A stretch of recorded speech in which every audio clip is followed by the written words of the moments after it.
Welcome back to my channel. So last class में हमने 56 to 10 देखा था, हम अदर इनकम देख रहे हैं और अभी जो है हम देखने वाले हैं 56 to 7B। तो मैं सोच रही हूँ कि इसके पहले कि मैं आपको बुक्स पे जाऊँ और बताऊँ कि क्या लिखा है क्या नहीं, पहले मैं आपको यहीं पे बोर्ड पे ही समझा देती हूँ कि है क्या, and then we will proceed to book and checkout की प्रोविज़न क्या है। सो 56 to 7B जो है वो आपको बोलता है, चलो ऐसे देखते हैं। यस, सो 56 to 7B जो है वो आपको बोलता है कि कोई कंपनी है जिसमें पब्लिक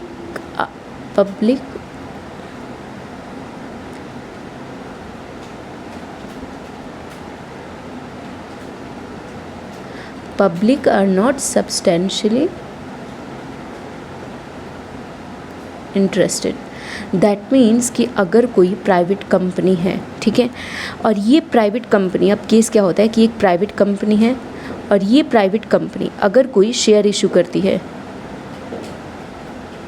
और ये शेयर इशू जो होता है प्रीमियम पे होता है, या फिर शेयर इशू जो भी होता है, इफ़ अगर ये शेयर इशू प्राइस जो है, शेयर को इशू करने का जो प्राइस है, if that price exceeds fair market value, तो मान लो कि 100 रुपये शेयर इशू प्राइस है और फेयर मार्केट वैल्यू जो है वो सिर्फ 80 रुपीज़ है, तो ये 20 रुपीज़ एक्स्ट्रा हुआ। तो इस 20 रुपीज़ पे 56 to 7B बोलता है कि इस 20 रुपीज़ पे हम आपको टैक्स लगा देंगे, ये आपका इनकम फ्रॉम अदर सोर्स बन जाएगा in the hand of the company which is receiving this amount as a premium. So ये एक जनरल सी बात जो है ये 56 to 7B में बोली गई है, बट थोड़ा सा इसको मैंने आपको ये तो बता दिया कि एक जनरल सी बात जो बोली गई है एक 56 to 7B में, बट इसको और एक्सप्लेन करने के लिए चलो आगे बढ़ते हैं, इसको और एक्सप्लेन करते हैं। देखो 56 to 7B के कंडीशन को कंप्लाई करने के लिए दो चीज़ होना ज़रूरी है। एक तो पहली चीज़ ये कि जो कंपनी है ये कौन सी कंपनी होनी चाहिए, this should be a private company. ये जो प्राइवेट कंपनी है ये इशू कर रही है शेयर,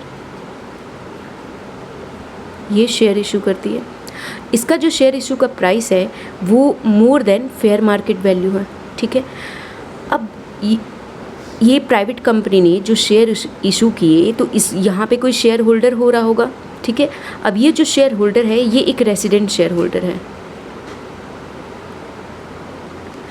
अगर ये कंडीशन कंप्लाई होता है कि प्राइवेट कंपनी एक रेसिडेंट शेयर होल्डर को शेयर इशू करती है और शेयर इशू का जो प्राइस है, share issue price minus fair market value, if share issue price is greater than fair market value then the difference of this shall be taxable in the hand of company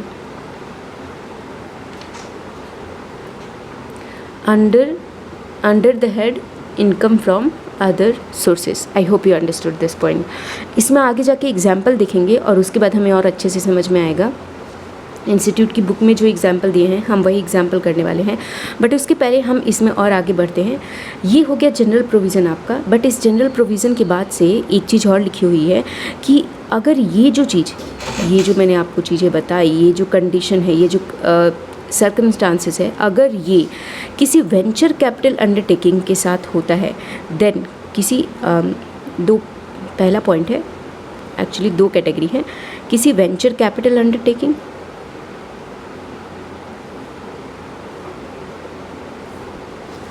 या alternative investment fund AIF होता है, अगर इनके साथ होता है, या फिर दूसरा पॉइंट है हमारे पास कि अगर किसी ऐसे कंपनी के द्वारा ये किया जा रहा है जिसको कि नोटिफाई किया है गवर्नमेंट ने, और मैं आपको बता दूं कि गवर्नमेंट ने नोटिफाई कर दिया है, किसको नोटिफाई किया है, स्टार्टअप्स को नोटिफाई किया है, जिसमें स्टार्टअप्स क्या होते हैं इसका आपको एक पर्टिकुलर डिफिनेशन दिया गया है कि ये इस केस में जो स्टार्टअप होते हैं वो कौन से होंगे।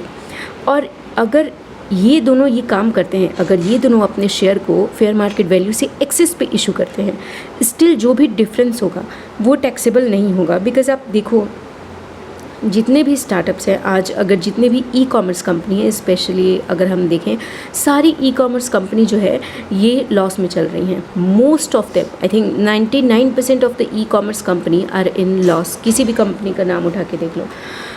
तो ये लॉस में होने के बाद भी ऑपरेट क्यों करते हैं? Because the major reason is, और ये भी ऐसा नहीं कि ये छोटा मोटा लॉस है। अगर आप न्यूज़ पढ़ते होंगे या फिर न्यूज़ आर्टिकल अगर आप पढ़ते हैं कंपनी से रिलेटेड, तो आपको पता होगा कि ये छोटे मोटे लॉस में नहीं चलती हैं।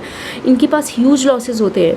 मतलब कि 10 करोड़ की कंपनी है तो 80 करोड़ का लॉस आ रहा होगा, इस टाइप के। While I was in articleship, मैंने खुद एक ई कॉमर्स कंपनी को ऑडिट किया है एंड आई रिमेंबर, मुझे एग्जैक्टली याद नहीं है बट आई रिमेंबर कि मोर देन 100 करोड़ का लॉस था, जबकि कंपनी का revenue I think below 10 crore था। तो इस टाइप से ई कॉमर्स कंपनीज ऑपरेट करती हैं। बट वो इस तरीके से ऑपरेट क्यों कर रही हैं?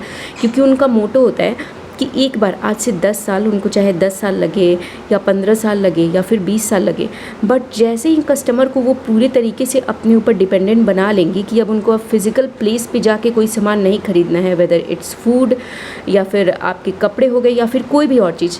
आजकल हर एक सेक्टर में ई कॉमर्स कंपनी है।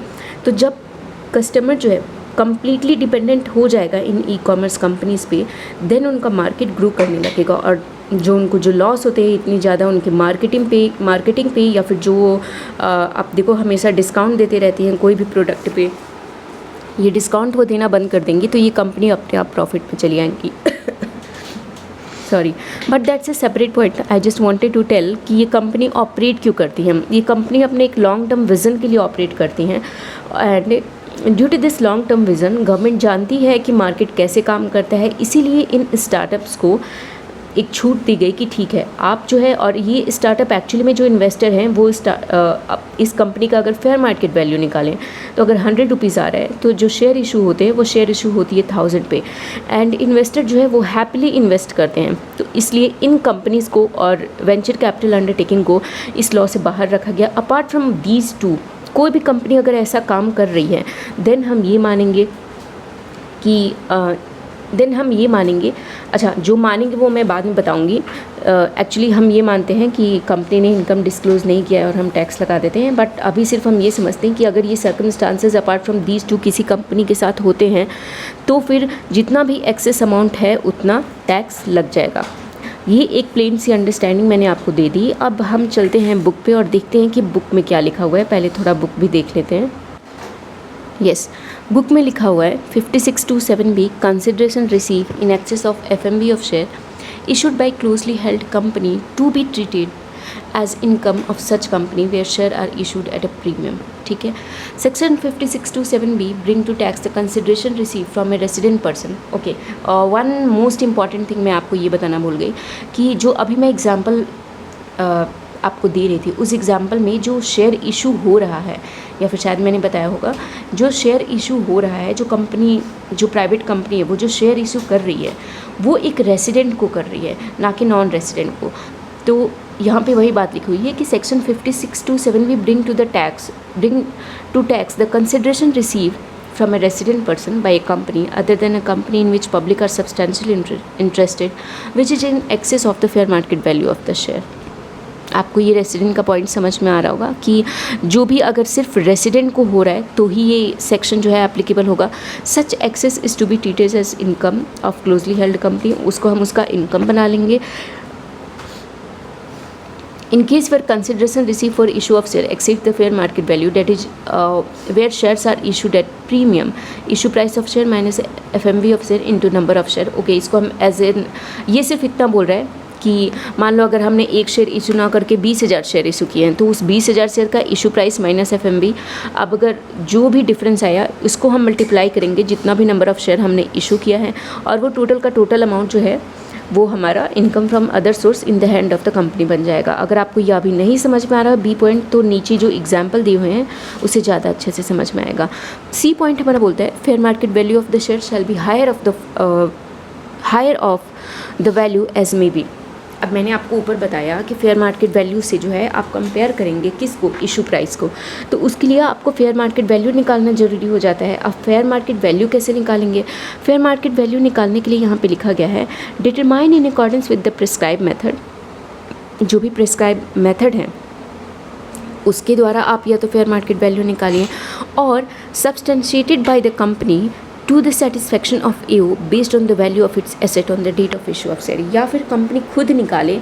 कैसे निकाले? Based on its value of asset. कई बार ऐसे कंपनी अपना फेयर मार्केट वैल्यू निकालती है ना, asset minus liability upon total जो भी नंबर ऑफ शेयर होते हैं on the date of issue of share.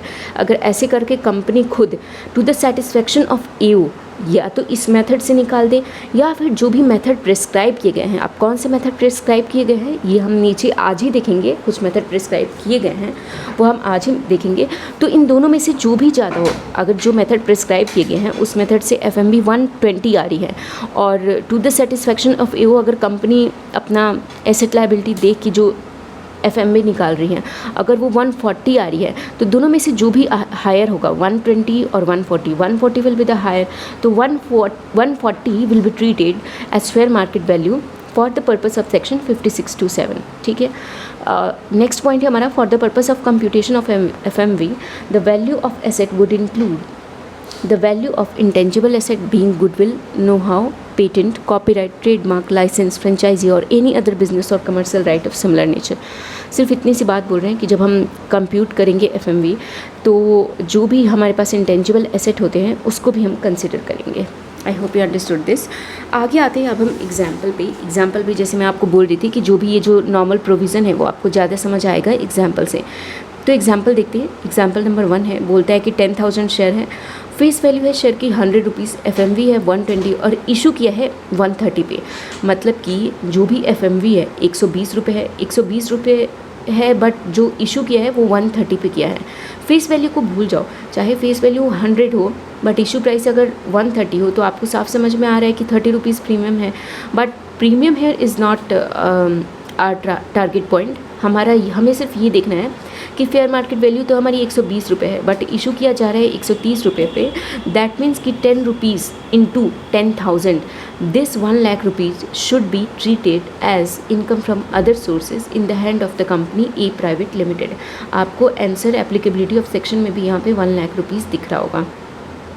ये तो एक सीधा सा एग्जाम्पल था, और थोड़ा सा करते हैं एग्जाम्पल। 20,000 शेयर है, 100 रुपीज़ की फेस वैल्यू है, और एक मिनट थोड़ा सा ऊपर कर लेते हैं। 100 रुपीज़ की फेस वैल्यू है, FMV जो है वो 120 है, बट इशू जो हुआ है वो 110 रुपये पे हुआ है। अब आपको साफ दिख रहा है कि यहाँ पे प्रीमियम पे तो इशू हुआ है बट जो इशू प्राइस है वो लो है FMV से, तो यहाँ पे कोई भी अमाउंट जो है आपका टैक्सेबल नहीं होगा बी प्राइवेट लिमिटेड के हैंड में, because the issue price is lower than fair market value of share. तीसरे पॉइंट पे आते हैं, तीसरे एग्जाम्पल पे अपने।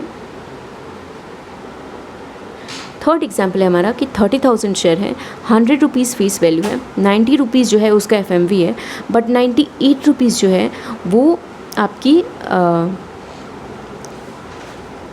90 रुपीज़ ये जो है FMV है और 98 रुपीज़ इशू प्राइस है। आई थिंक यही है ना, 98 third column is the issue price, या third column is the issue price and second column is the FMV of share. तो फेयर मार्केट वैल्यू हमारी 90 है बट जो इशू हुआ है ना वो 98 पे हुआ है। बट आपको यहाँ पे एक चीज़ और देखना है कि जो फेस वैल्यू है वो 100 पे है बट जो इशू हुआ है वो 98 पे हुआ है। मतलब शेयर जो है वो डिस्काउंट पे इशू हुआ है, ये प्रीमियम पे इशू नहीं हुआ है।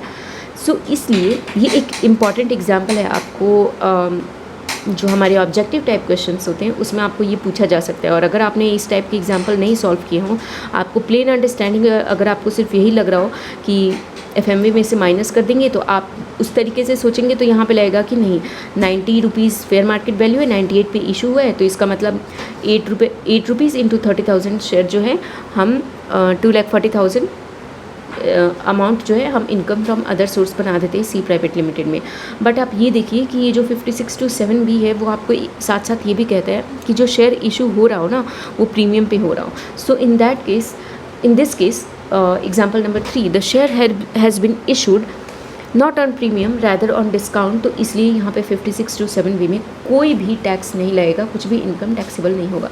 पॉइंट डी है हमारा, एग्जाम्पल नंबर डी, 40,000 शेयर्स हैं, 100 रुपीज़ फेस वैल्यू है, 90 रुपीज़ इशू प्राइस है, but 90 rupees fair market value है, बट जो इशू प्राइस है वो 110 रुपीज़ है। मतलब कि 20 रुपीज़ जो है वो आपको साफ दिख रहा है कि 20 रुपीज़ जो है ज़्यादा फेयर मार्केट वैल्यू से ज़्यादा पे इशू हुआ है शेयर, तो 20 रुपीज़ इंटू 40,000 आपको जो है 8 लाख रुपीज़ जो है आपका यहाँ पे टैक्सेबल बन जाएगा, income from other sources in the hand of D private limited. I hope I understood this point. अब नीचे आके थोड़ा देख लेते। डी पॉइंट है हमारा, however these provision would not be attracted पर consideration for issue of share is received. ये प्रोविज़न जो है आपको 5627B का प्रोविज़न जो है तब नहीं लगता जब ये शेयर इशू किए गए हैं किसको, by a venture capital undertaking from a venture capital fund, या फिर वेंचर कैपिटल कंपनी ने या फिर किसी स्पेसिफाइड फंड ने अगर इशू किया है, या फिर बाय ए कंपनी और क्लासेस ऑफ कंपनी और person as notified by the central government for this purpose. या फिर अगर गवर्नमेंट ने किसी पर्सन को या फिर किसी कंपनी को नोटिफाई किया है तो वो भी 5627B से एग्जेम्प्ट हो जाते हैं। और गवर्नमेंट ने एक्चुअली नोटिफाई कर दिया है एलिजिबल स्टार्टअप को, बट ये एलिजिबल स्टार्टअप्स जो हैं इसका डेफिनेशन है एक्चुअली आपको बुक के एंड में देखने को मिल जाएगा कि what is the meaning of this eligible startup, वो आप खुद भी देख सकते हैं, कुछ ऐसी समझाने वाली बात नहीं है इसमें। बस यही लिखा हुआ है कि आप ज्वेलरी में या फिर दूसरी कंपनी के शेयर्स वगैरह में इन्वेस्ट मत करना। सो this was your 5627B। Okay, इसी से रिलेटेड पॉइंट नंबर बी से ही रिलेटेड एक पॉइंट है कि मान लो कंपनीज को जो भी एलिजिबल स्टार्टअप की कंडीशन है, उसको एक स्टार्टअप है ABC, एलिजिबल स्टार्टअप की वो कंडीशन फुलफ़िल करती है और इसलिए उसके जो अगर फेयर मार्केट वैल्यू उस ABC कंपनी की देखी जाए तो 100 रुपीज़ आती है, बट कंपनी ने अपने शेयर जो है पूरा 100% प्रीमियम पे इशू किया है और 200 रुपीज़ उसकी इशू प्राइस है।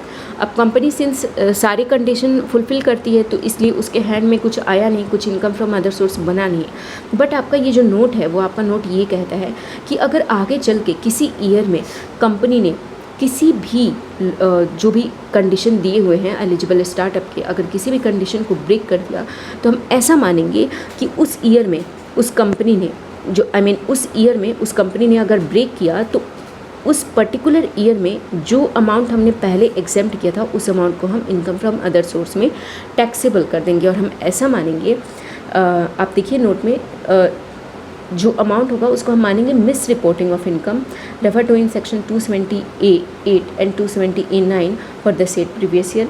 और उसके हिसाब से इस सेक्शन के अकॉर्डिंग आपको 200% की पेनल्टी भी लग सकती है नहीं, लग जाती है उसके बाद से। सो this was your section 5627B। अब हम आगे बढ़ते हैं अपने 11U पे, जो यहाँ पे मैं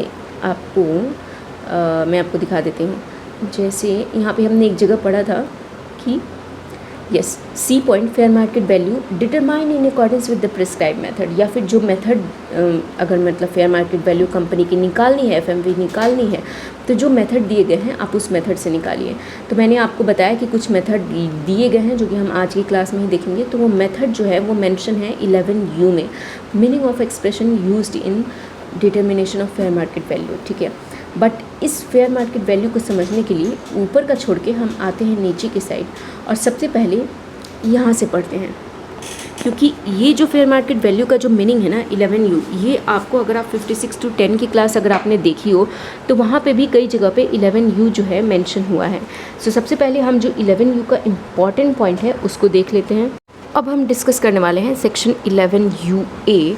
this section is important from the point of view of section 56 to 7B as well as section 56 to 10। आप 56 to 10 में भी बहुत बार इस सेक्शन का जिक्र सुनते होंगे। तो शुरू करते हैं। Actually this is not section, this is rule 11UA।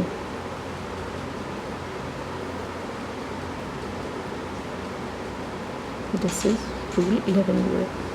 तो रूल 11UA जो है ना वो बेसिकली जैसे मैंने आपको बताया कि 56 to 10 में भी आपने बहुत बार इसका जिक्र सुना होगा। तो 56 to 10 में आपको कुछ सर्टेन एसेट दिए होते थे, जैसे कि आपको ज्वेलरी थी या फिर आर्कियोलॉजिकल कलेक्शन था, ड्राइंग थी या फिर पेंटिंग या फिर स्कल्पचर्स या फिर एनी वर्क ऑफ आर्ट, ठीक है। तो इन सारे 56 to 10 में जितने भी एसेट दिए हुए हैं, इन सारे एसेट का एक डिफरेंट मेथड बताता है, डिफरेंट मेथड। या फिर आपके पास मूवेबल प्रॉपर्टी भी थी, इमूवेबल प्रॉपर्टी थी, IP भी था, तो इन एसेट का एक डिफरेंट मेथड बताता है। और रिमेनिंग एसेट का रिमेनिंग एसेट के लिए एक डिफरेंट मेथड बताता है। तो हम एक एक करके देखेंगे कि कौन से एसेट के लिए क्या मेथड बताता है। तो सबसे पहले इस रूल में जो है हम सबसे पहले जो डिस्कस करने वाले हैं वो डिस्कस करने वाले हैं ज्वेलरी की बात, ठीक है। ज्वेलरी की बात, ज्वेलरी के लिए जो है 3 पॉइंट आता है। सबसे पहले बोलता है कि जिस दिन अगर आपके पास ज्वेलरी है और अगर आपको उसकी वैल्यू निकालनी है तो आप एक काम करिए, आप ये देखिए कि जो भी आपका वैल्यूएशन डेट है आप उसी दिन खोज रहे होंगे कि इस ज्वेलरी की वैल्यू क्या है। आप उस ज्वेलरी को ले जाइए और ओपन मार्केट में देखिए कि ओपन मार्केट में इसे बेचने पे क्या वैल्यू मिलती है। जितनी भी वैल्यू मिले, सपोज़ करो ये सोना है, इसको ले जाके हमने मार्केट में बेच दिया, तो इस सोने की हमें क्या वैल्यू मिली। अगर 10 लाख रुपीज़ मिली तो this 10 lakh is fair market value of this jewellery. या फिर हो सकता है कि आपने जिस दिन हम वैल्यूएशन कर रहे हैं, ऑन डेट ऑफ वैल्यूएशन, आपने ये जो ज्वेलरी परचेज़ की है ये किसी क्या बोलते हैं उसे, रजिस्टर्ड डीलर से परचेज़ की है। आपने किसी जैसे कि तनिष्क से परचेज़ कर लिया, या फिर और कोई भी अगर कोई रजिस्टर्ड डीलर है उससे आपने परचेज़ कर लिया। तो आपने तनिष्क का मालाबार से अगर परचेज़ किया है ये ज्वेलरी, तो जो भी इनवॉइस वैल्यू है उस दिन की, that will be your fair market value.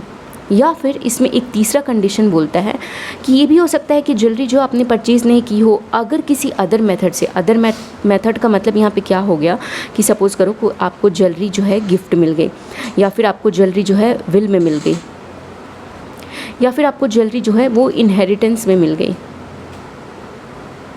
तो इस केस में ज्वेलरी की वैल्यूएशन क्या होगी? इस केस में बोलता है कि अगर ज्वेलरी की जो वैल्यू है वो एक्सीड करती है 50,000 रुपीज़ से, तो आपको एक रजिस्टर्ड वैल्यूअर के पास जाके, एक रजिस्टर्ड वैल्यूअर के पास जाइए और उस वैल्यूअर से जाके अपने ज्वेलरी की वैल्यू का वैल्यूएशन करा लीजिए, ज्वेलरी का वैल्यूएशन करा लीजिए। और जो भी रजिस्टर्ड वैल्यूअर ने बोला, जैसे रजिस्टर्ड वैल्यूअर ने अगर आपको 30 लाख रुपीज़ बोल दिया, तो this will be the fair market value of jewellery. I hope कि आपको ज्वेलरी का समझ में आ गया होगा कि ज्वेलरी को हम कैसे फेयर मार्केट वैल्यू डिटरमाइन करते हैं। नेक्स्ट है हमारा, हमने ज्वेलरी देख लिया, आपको हम एक एक करके बताएंगे। उसके बाद से अब हम चलते हैं बुलियन पे। अब बुलियन का जो केस है वो बुलियन के लिए बोलता है कि जो बातें ज्वेलरी के लिए बोली ना, सारी बातें बुलियन के लिए अप्लाई होती हैं 1 बाय 1, ठीक है। So jewellery and bullion is over. आते हैं अपने तीसरे पॉइंट की तरफ। नेक्स्ट पॉइंट मतलब archaeological collection, drawing, painting, sculptures या फिर एनी वर्क ऑफ आर्ट की बात करते हैं। अब देखो, अब जो हमारा नेक्स्ट पॉइंट है वो हमारा नेक्स्ट पॉइंट जो है वो हमें डील करने वाला है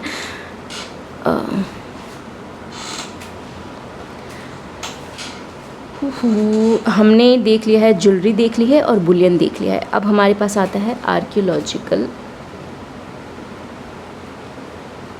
आई नो कि मेरी राइटिंग बहुत गंदी है। कलेक्शन, ड्राइंग,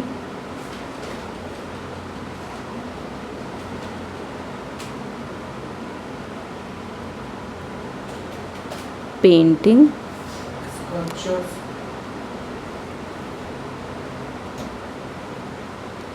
स्कल्पचर्स या फिर एनी वर्क ऑफ आर्ट। अब इनको जो है लॉ में एक नाम दे दिया गया है। जब हम 11 UA पढ़ रहे होते हैं तो हम इनको बोलते हैं आर्टिस्टिक वर्क। तो इनके वैल्यूएशन के बारे में और देखते हैं हम क्या बोलते हैं। ये बोलते हैं कि ये जो आर्टिस्टिक वर्क है सॉरी, अगर इनको आपका फेयर मार्केट वैल्यू जानना है तो देखो, सिर्फ इन्हीं की क्यों, कोई भी एसेट जो होता है अगर हम उसका फेयर मार्केट वैल्यू जानना चाहें तो हम क्या कर सकते हैं, हम उसको ले जाके ओपन मार्केट में बेच दें और हमें पता चल जाएगा कि इसकी फेयर मार्केट वैल्यू क्या है। सेम वे यहाँ पे बोलता है कि for artistic work, for for artistic work, जो भी जिस दिन जो वैल्यूएशन डेट है, वैल्यूएशन डेट को आप ओपन मार्केट में जाके बेचिए और जो भी यहाँ पे वैल्यू निकल के आती है, जो आपको लगता है कि ओपन मार्केट में इस मेरी आर्टिस्टिक वर्क की इतनी वैल्यू हो सकती है, वही वैल्यू जो है आपकी फेयर मार्केट वैल्यू हो जाएगी। यह आपको बोलता है पहला पॉइंट। इसमें भी 3 पॉइंट है। दूसरा पॉइंट जो है वो आपको बोलता है same to same just like jewellery की ही बात करता है कि अगर आपने किसी रजिस्टर्ड डीलर से परचेज़ किया है तो जो भी इनवॉइस प्राइस लिखा हुआ है वही आपका ऑन द वैल्यूएशन डेट, अगर आपने किसी रजिस्टर्ड डीलर से परचेज़ कर लिया है तो जो भी इनवॉइस पे प्राइस लिखा हुआ है that price is your fair market value. तीसरा पॉइंट जो है वो हमें बोलता है कि any other mode contain the same things which we discussed in jewellery which for example ये हो सकता है कि गिफ्ट हो सकता है, विल हो सकता है, इनहेरिटेंस। तो अगर एनी अदर मोड एक्सेट्रा, अगर एनी अदर मोड की बात होती है तो इसलिए इसमें ये बोलता है कि आप रजिस्टर्ड वैल्यूअर के पास जाइए और वैल्यूअर ने जो भी वैल्यू निकाली on the date of valuation उसी वैल्यू को जो है हम मानेंगे कि यही वैल्यू जो है ये आपकी फेयर मार्केट वैल्यू है। So I hope you understood this artistic work का वैल्यूएशन कैसे होता है ये भी। अब हमारे पास है शेयर्स एंड सिक्योरिटीज़ के बाद। ये आपको तीन चीज़ artistic work, bullion and jewellery, ये तीनों तो काफ़ी हद तक सेम है in determining the valuation of these asset. But अब हमारे पास है शेयर्स एंड सिक्योरिटीज़, उसके बाद से हम डिस्कस करेंगे IP, immovable property, and then हम डिस्कस करेंगे कि अगर कोई एसेट है तो उसकी हम कैसे वैल्यूएशन करेंगे। तो पहले हम शेयर्स एंड सिक्योरिटीज़ देख लेते हैं। अब हम बात करते हैं शेयर्स एंड सिक्योरिटीज़ की।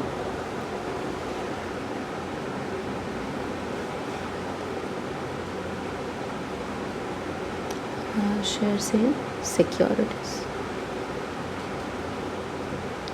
लिसन, शेयर्स एंड सिक्योरिटीज़ में अगर आपको इतना तो समझ में आ ही रहा होगा कि सपोज़ करो अगर हम एक केस मानते हैं कि कोटेड शेयर है, coated share means listed on stock exchange. अगर लिस्टेड शेयर है तो वैल्यूएशन डेट वाले दिन मान लो कि लिस्टेड शेयर है और जो एक्विजिशन हुआ है इस शेयर का वो थ्रू स्टॉक एक्सचेंज हुआ है, तो जो भी परचेज़ प्राइस है ना, वही जो भी ट्रांजैक्शन वैल्यू है या फिर परचेज़ प्राइस है, जो भी ट्रांजैक्शन वैल्यू है वही आपकी फेयर मार्केट वैल्यू हो जाएगी। ये कोटेड शेयर के बारे में बोलता है। मान लो आपने ये परचेज़ किया है, अगर आपने परचेज़ किया तो, बट अगर आपने परचेज़ नहीं किया, आपको किसी और मेथड से मिल गया, जैसे कि आपको गिफ्ट मिल गया, एक्सेट्रा एक्सेट्रा, कुछ भी हो गया, वो मैं आपको पहले ही बता चुकी हूँ। अगर आपको किसी और मेथड से मिल गया तो मान लो कि आपको मिला था 21 दिसंबर 22 को, 21 दिसंबर 22 को अगर आपको ये गिफ्ट मिला था इस शेयर का, तो आपको अब देखना क्या है, आपको इसमें ये देखना है कि इस दिन पे अगर मुझे गिफ्ट मिला था इस दिन 21 दिसंबर 22 को, तो मुझे ये देखना है कि क्या 21 दिसंबर 22 को सबसे lowest on stock exchange if this, मान लो कि जो गिफ्ट मिला था, जो शेयर है वो लिस्टेड है, हम यहाँ पे मान रहे हैं अभी लिस्टेड शेयर की बात कर रहे हैं, तो 21 दिसंबर 22 को स्टॉक एक्सचेंज पे सबसे लोएस्ट प्राइस क्या थी। अगर ये आपको लोएस्ट प्राइस पता चल जाता है, इस दिन ट्रेड हुआ होगा तो लोएस्ट प्राइस भी होगा, लोएस्ट प्राइस जो भी है वही इस एसेट का फेयर मार्केट वैल्यू हो जाता है। बट सपोज़ करो जिस दिन हमें गिफ्ट मिला, हमें किसी फेस्टिवल वाले दिन गिफ्ट मिला और उस दिन जो है stock exchange was not open, stock exchange जो है वो क्लोज था, तो क्या होगा, तो हम इसके एक दिन पहले चले जाएंगे, गिफ्ट वाले दिन के एक प्रीवियस डे चले जाएंगे और प्रीवियस डे पे जाके हम देखेंगे कि उस दिन लोएस्ट स्टॉक एक्सचेंज में लोएस्ट प्राइस क्या थी। तो दिस लोएस्ट प्राइस, मान लो this was 120, so this 120 now become the fair market value of the share which has been gifted to me by mister X. ठीक है, शेयर्स एंड सिक्योरिटीज़ की भी बात हो गई, बट अभी ये जो शेयर्स एंड सिक्योरिटीज़ की बात हुई है, remember that this shares and securities were of quoted share, that means listed. अब हम बात करते हैं कि अगर अनलिस्टेड शेयर है तो उसका वैल्यूएशन कैसे करेंगे। अब हम बात करने वाले हैं अनकोटेड शेयर की, तो चलो फिर अनकोटेड शेयर की बात करते हैं।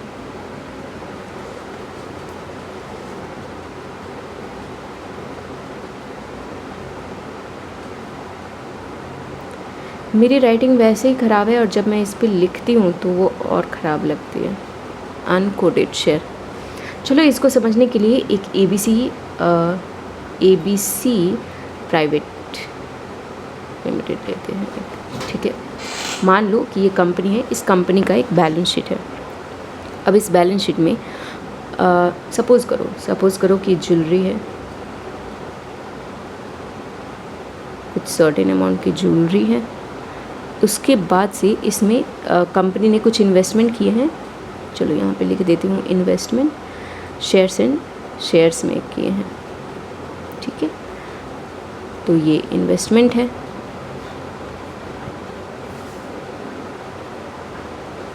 उसके बाद से इस कंपनी के पास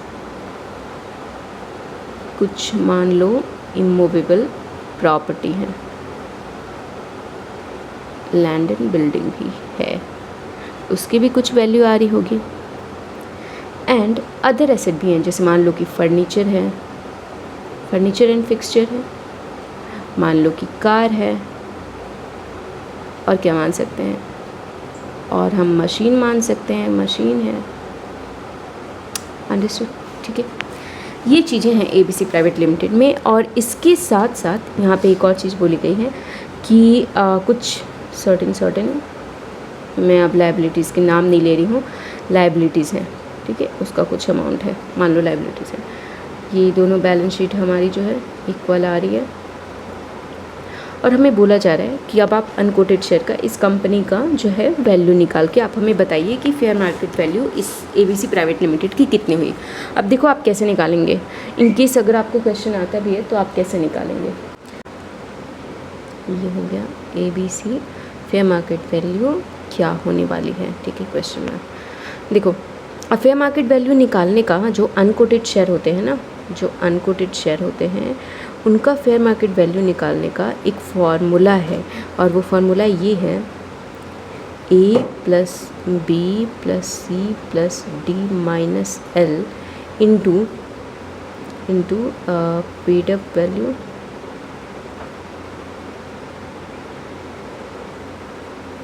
upon paid up equity share, ठीक है। This is the formula. अब ये हम एक एक करके ब्रेक करेंगे कि A B C D L है क्या। व्हाट इज़ A पे नहीं आते, सबसे पहले B पे आते हैं। अगर हम B पे आते हैं तो B इज़ द ज्वेलरी, और ज्वेलरी के लिए बोलता है कि जब हम इसका फेयर मार्केट वैल्यू निकाल रहे होंगे तो A + B + C + D - L, ये A B C D जो है ना, ये एसेट है। ये क्या है आपके, ये सिंपल कुछ नहीं कर रहा है, ये कर रहा है asset minus liability into paid up value upon paid up equity share, ठीक। तो एसेट है ए, जो है ए पे बाद में आएंगे B. What does B denote, B denote jewellery. अगर एसेट में, अगर आपके बैलेंस शीट में अगर ज्वेलरी है तो उसका वैल्यूएशन कैसे करेंगे, उसका वैल्यूएशन हम वैसे ही करेंगे जैसे मैंने आपको बताया था। सबसे पहले मैंने आपको ज्वेलरी का वैल्यूएशन बताया था कि सोल्ड करेंगे ओपन मार्केट में और देखेंगे कि क्या वैल्यू ला सकती है। तो जो ज्वेलरी वाले जो रूल हैं उसी रूल के अकॉर्डिंग हम ज्वेलरी का वैल्यूएशन करेंगे। मतलब आपको समझ में आ गया होगा कि ये जो ज्वेलरी है इसका अलग से वैल्यूएशन किया जाएगा, इसका अलग से वैल्यूएशन किया जाएगा एज़ पर इट्स रूल। इसका रूल बना हुआ है तो उसका as per it's rule valuation होगा। बी आपको समझ में आ गया, बी है ज्वेलरी। सी क्या है, shares and securities. Share and security का भी जो है मैंने आपको वैल्यूएशन बताया था कि जैसे मैंने आपको यहाँ पे जब इन्वेस्टमेंट ये लिखा था तो ये लिखा था शेयर्स हैं और ये लिस्टेड कंपनी के शेयर्स हैं। तो इसके लिए भी जो है आपको मैंने रूल बता रखा है कि अगर लिस्टेड कंपनी के शेयर हों, क्योंकि अनलिस्टेड का तो अभी हम पढ़ ही रहे हैं, तो अगर लिस्टेड कंपनी का जो शेयर है तो उसको हम कैसे निकालेंगे, तो इसको भी एज़ पर रूल हम देखेंगे। What is D now, D is the immovable property. अब इमूवेबल प्रॉपर्टी जो है इसका जो भी वैल्यूएशन डेट है उस दिन हम स्टैम्प ड्यूटी वैल्यू देखेंगे। जो वैल्यूएशन डेट है उस दिन स्टैम्प ड्यूटी वैल्यू जो होगी वही इसकी वैल्यू हो जाएगी। डी हो गया। What is L now, L पे आते हैं, यहाँ पे आते हैं। बी सी डी आपको पता चल चुका है। L, L is the liability. What is L now, L is the liability, ठीक है। बट जो लायबिलिटी साइड जो है आपको पता होगा कि यहाँ पे लायबिलिटी साइड में इक्विटी शेयर कैपिटल भी होता है, रिजर्व एंड सरप्लस भी होता है। तो this L does not means the total liability, मतलब ये नहीं होता है दिस एल मीन्स आप टोटल ले लीजिए। इस एल को निकालने का एक फार्मूला है, आप टोटल ले लीजिए। आपने ये ले लिया टोटल, ये जो भी यहाँ पे आ रहा था सपोज़ करो, और इसमें से हमें कुछ चीज़ें माइनस कर देनी होती हैं, जैसे कि हमें शेयर कैपिटल माइनस कर देना होता है, ये माइनस कर देंगे। उसके बाद से हम रिजर्व एंड सरप्लस माइनस कर देंगे।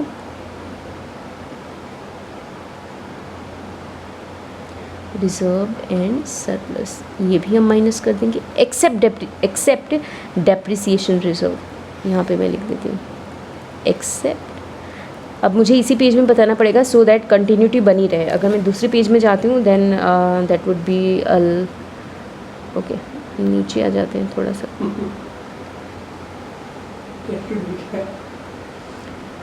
दूसरे पेज में जाऊंगी तो आपको फिर यहाँ पे एग्जाम्पल नहीं दिखेगा, so that is why I am explaining in the same page. Reserve and surplus हो गया, उसको भी हम डिडक्ट कर देंगे। उसके बाद से जो है हम इसमें जो नेक्स्ट चीज़ें डिडक्ट करेंगे वो है हमारा provision for tax. Provision for tax हम डिडक्ट करेंगे।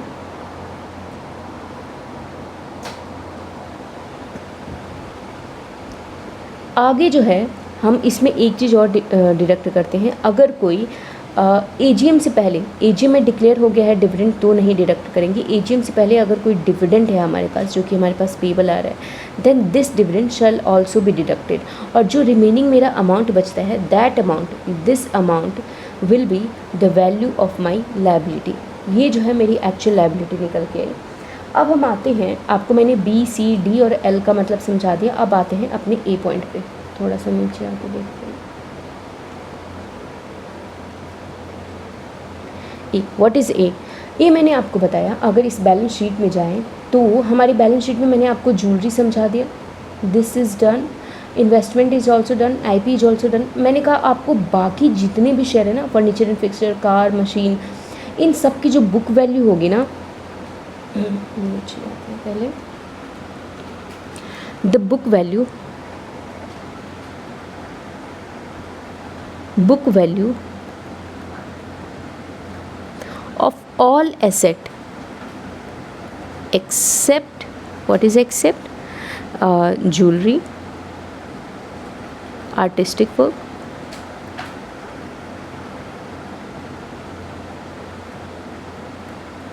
share and security and immovable property। इनके अलावा जितने भी एसेट बचे उसकी बुक वैल्यू जो है that is your valuation of other asset, और यही आपका ए पॉइंट निकल के आ जाता है। सो व्हाट यू डू, आप सारे एसेट का एक्सेप्ट ज्वेलरी और बाकी ये जो मैंने एसेट मेंशन किए, पहले उन एसेट का जो भी रूल प्रिस्क्राइब है उसके अकॉर्डिंग आप वैल्यूएशन निकालते हो, फिर आप ए निकालते हो, that automatically become all of your asset, और इस एसेट में से माइनस कर देते हो लायबिलिटी। लायबिलिटी आप इस तरीके से निकालेंगे जहाँ पे आपको share capital, reserve and surplus, provision for tax और डिविडेंड बिफोर डिक्लेरेशन इन एजीएम आपको डिडक्ट करना पड़ेगा उस लायबिलिटी में से, और बाकी जो आपका रिमेनिंग अमाउंट बचता है दैट बिकम्स योर लायबिलिटी, और फिर आप इसको न्यूमरेटर डिनोमिनेटर से मल्टीप्लाई करते हो। बट यहाँ पे एक और चीज़ देखो, ए में ना एक छोटी सी बात और लिखी हुई है कि जब मैंने आपको कहा कि आप रिमेनिंग एसेट का बुक वैल्यू लेंगे तो इस रिमेनिंग एसेट में हम कुछ चीज़ें एक्सक्लूड करते हैं। ये ए पॉइंट है, मैं आपको अभी समझा रही हूँ, बट इसमें जो है हम एक्सक्लूड करेंगे। क्या एक्सक्लूड करेंगे? एक्सक्लूड करते हैं हम TDS, TCS, एडवांस टैक्स,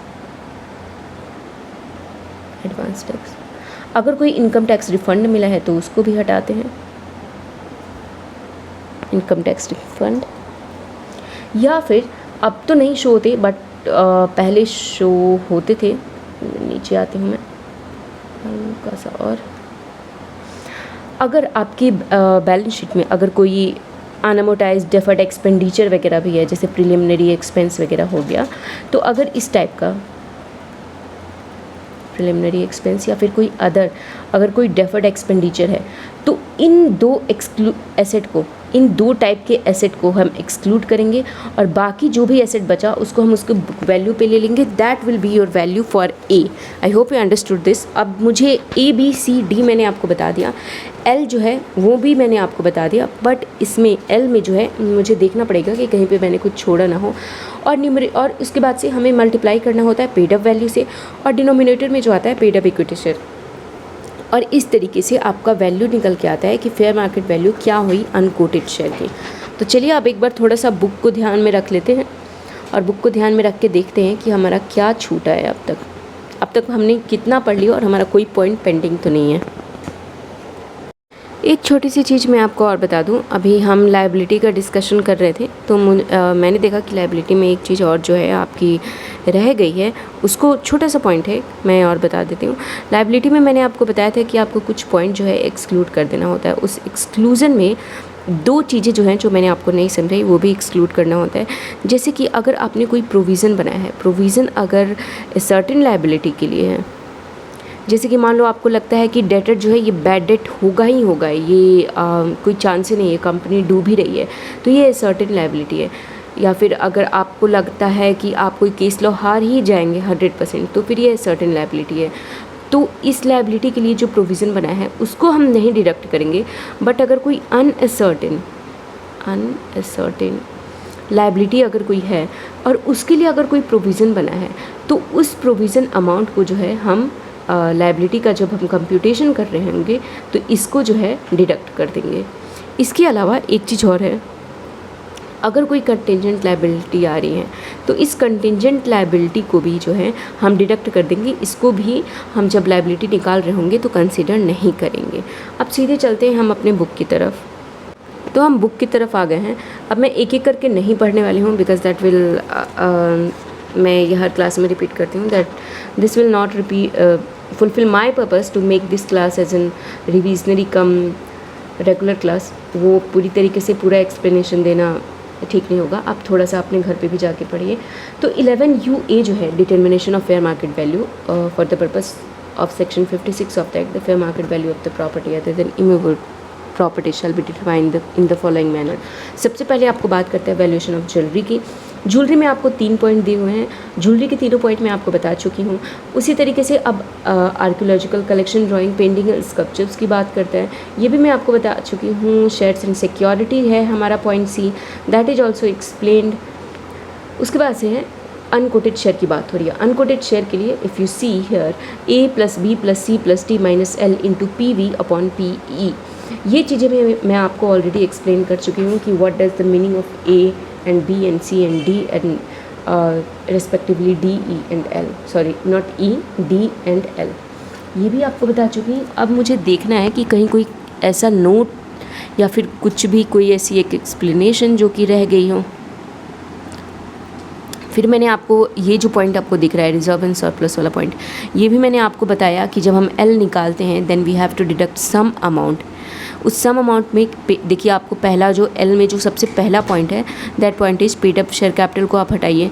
उसके बाद से आप डिविडेंड को हटा देना।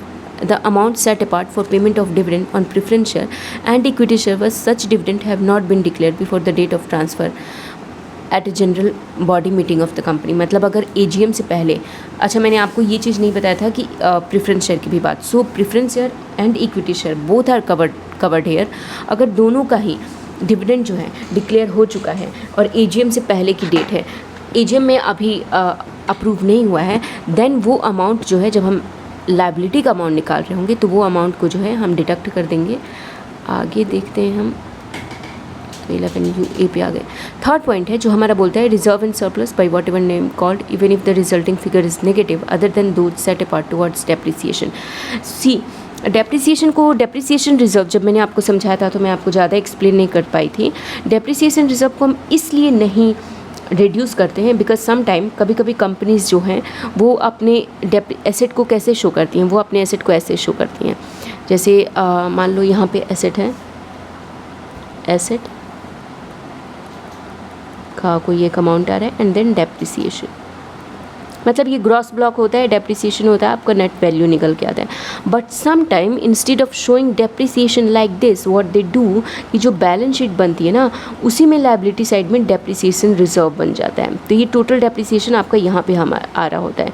सो इसलिए this is not actually a depreciation, ये आपका डेप्रिसिएशन नहीं है, ये आपका एक पार्ट टाइप का एक्सपेंस है जो कि आपके लायबिलिटी साइड पे आ रहा है। सो दैट इज़ वाई यहाँ पे लिखा हुआ है थर्ड पॉइंट जो है वो आपका लिखा हुआ है कि रिजर्व एंड सरप्लस जो है वो भी रिड्यूस करेंगे जब हम लायबिलिटी निकाल रहे होंगे, बट जो टुवर्ड्स डेप्रिसिएशन अगर कोई रिजर्व है, डेप्रिसिएशन रिजर्व है, तो उसको हम रिड्यूस नहीं करेंगे। फोर्थ पॉइंट है any amount representing provision for taxation, PFT को भी जो है हम रिड्यूस कर सकते हैं other than income tax paid. Income tax paid is not your provision, ये तो एक सेपरेट चीज़ होती है, ये तो आपको एक्सप्लेन करने के लिए लिखा है, but you should have mind to understand that income tax paid is a different thing और प्रोविज़न फॉर टैक्स जो है वो एक अलग चीज़ होता है। तो आपको पीएफटी जो है प्रोविज़न फॉर टैक्स, ये आपकी लायबिलिटी साइड में आ रही है, इसको आपको रिड्यूस कर लेना है। And income tax claim tax refund, आपको ये इनकम टैक्स पेड में इनकम टैक्स रिफंड ये सब रिड्यूस करने की बात कर रहे हैं। If any to the extent excess over the tax payable with reference to the book profit in accordance with the law applicable thereto. अच्छा ओके, इस पॉइंट को थोड़ा सा समझने के लिए हमें एक एग्जाम्पल लेना होगा, न्यूमेरिकल एग्जाम्पल लेना होगा to understand this completely. But ये न्यूमेरिकल एग्जाम्पल जो है हम फ़िलहाल नहीं लेते हैं, फ़िलहाल हम इतना समझते हैं कि पीएफटी को भी जो है हम रिड्यूस करते हैं। एनी अमाउंटिंग रिप्रेजेंटिंग प्रोविजन में for meeting liability other than a certain liability, मैंने आपको बताया कि अगर ए सर्टेन लायबिलिटी है जिसमें पता चलता है कि मेरा डेटर डूबने ही वाला है या मैं ये लॉस उठ हार ही जाऊँगा, देन आप उसको रिड्यूस नहीं करेंगे। बट अदरवाइज़ अगर कोई अनसर्टेन लायबिलिटी है तो उसको आप रिड्यूस करिए। एंड देन आपको बोलता है कि कंटीजेंट लायबिलिटी को भी आपको रिड्यूस करना है, तो मैंने आपको ये सब बता दिया था। The fair market value of unquoted share and security other than equity shares in a company which are not listed in any recognized stock exchange shall be estimated to the price it would fetch if so in the open market on the valuation date, and the SSC may obtain report from a merchant banker or an accountant in respect of which such valuation। तो एक दो चीज़ें और हैं sorry, जिसको कि हम थोड़ा नॉट एग्जाम्पल, आइए हम इसको समझ लेते हैं, बिकॉज मुझे लगता है कि प्लेन टेक्स्ट से ज़्यादा when you write, then at that point of time for teacher to explain and for a student to understand it becomes easy। so बस इसमें कुछ समझाने वाली बात है नहीं, छोटी मोटी 2-3 पॉइंट हैं उसको हम समझा देते हैं। so yes, पहला जो पॉइंट है मेरा फर्स्ट पॉइंट, तो फर्स्ट पॉइंट सेज कि मान लो मैंने आपको जितने भी शेयर्स थे जितने भी एसेट थे मैंने आपको सबका वैल्यूएशन निकालने का तरीका बता दिया कि हम इसकी एफएमवी निकालेंगे कैसे। But I also told you in the beginning कि ये जो 11UA सेक्शन है that is applicable for 56 to 10 या 7B के लिए भी एप्लीकेबल है। बट 7B के लिए एक बात बोलता है कि ज्वेलरी 7B के लिए 1-2 पॉइंट लिखा गया है कि ज्वेलरी, आर्कियोलॉजिकल कलेक्शन, चलो इसको आर्टिस्टिक वर्क बोल देते हैं, jewellery, artistic work, then shares and securities,